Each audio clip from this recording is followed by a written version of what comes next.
তোমার এলোমেলো চুল আমার মন হইল ব্যাকুল, তোমার এলোমেলো চুল আমার মন হইল ব্যাকুল। যদি তোমার সম্মতি পাইতাম আমি তোমার বাড়ি ঘটক পাঠাইতাম, আমি তোমারে বউ বানাইতাম।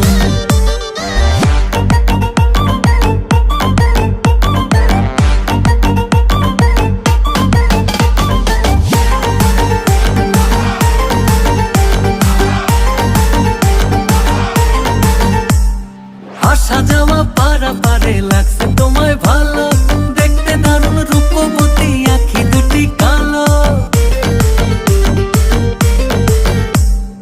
আসা যাওয়া পারাপারে